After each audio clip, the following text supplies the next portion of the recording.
పక్ష నేత అక్బరుద్దీన్ ఓవైసీ గారిని కలవడం జరిగింది. అలాగే బీజేపీ ఎల్పీ మహేశ్వర్ రెడ్డి గారిని కూడా కలవడం జరిగింది.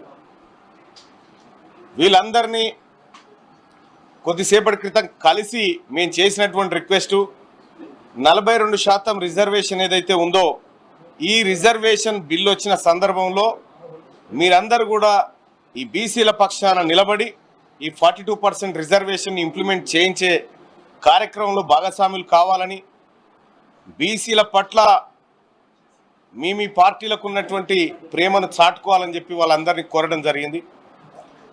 అయితే కేటీఆర్ గారు, అలాగే మహేశ్వర్ రెడ్డి గారు, అలాగే అక్బరుద్దీన్ ఓవైసీ గారు అందరూ కూడా ముక్త కంఠంతో మేము ఈ బీసీ బిల్లును మరింత ముందుకు తీసుకుపోవడానికి మా పార్టీ పక్షాన తోడ్పడతామని చెప్పి వాళ్ళు తెలియజేయడం జరిగింది.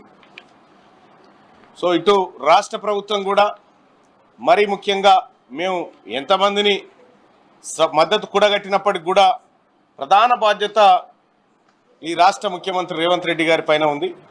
ఈ 42% రిజర్వేషన్ను బీసీలకు విద్య, స్థానిక సంస్థల ఎన్నికలు మరియు ఉద్యోగాల్లో అందించడంలో రాష్ట్ర ముఖ్యమంత్రి గారు పూర్తి స్థాయిలో బాధ్యత తీసుకొని ఈ అఖిల పక్షాన్ని అలాగే అన్ని పార్టీల మద్దతు కూడగట్టి దీన్ని సఫలీకృతం చేయాల్సినటువంటి బాధ్యత ఉంది.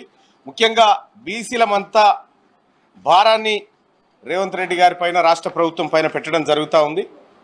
సో మేము నమ్ముతా ఉన్నాం ఆయన ఈ 42% రిజర్వేషన్ను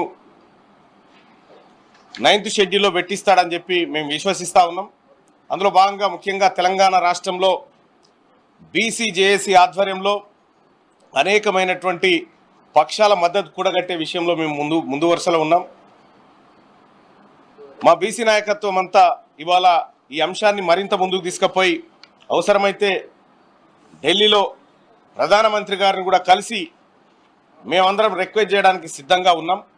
కాకపోతే ఇది రాష్ట్ర ప్రభుత్వం నుంచి పోతే బాగుంటుంది అనేటువంటి ఉద్దేశంతో మేమందరం నిర్ణయం తీసుకొని ఇవాళ బీసీల పక్షాన 42% రిజర్వేషన్ బిల్ ఏదైతే ఉందో దానికి సభ ఏకగ్రీవంగా, ఉభయ సభలు ఏకగ్రీవంగా మద్దతు తెలియజేస్తూ ఈ బిల్లును పాస్ చేయాలని చెప్పి అందరినీ రిక్వెస్ట్ చేయడం జరిగింది.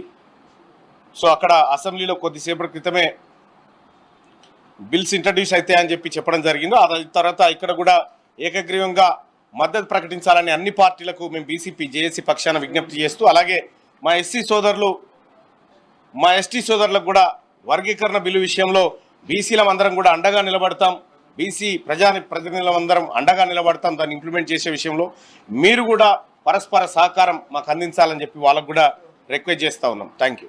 లేటెస్ట్ న్యూస్ తెలుగు మరియు ఇంగ్లీష్ అప్డేట్స్ కోసం ఇప్పుడే క్యూన్యూస్ అఫీషియల్ యాప్ని ప్లే స్టోర్ నుండి డౌన్లోడ్ చేసుకోండి. సరికొత్త సమాచారాల కోసం క్యూన్యూస్ వెబ్సైట్ని ఫాలో అవ్వండి. ఛానల్లో ప్రాంతీయ, జాతీయ, అంతర్జాతీయ వార్తలు వీక్షించండి.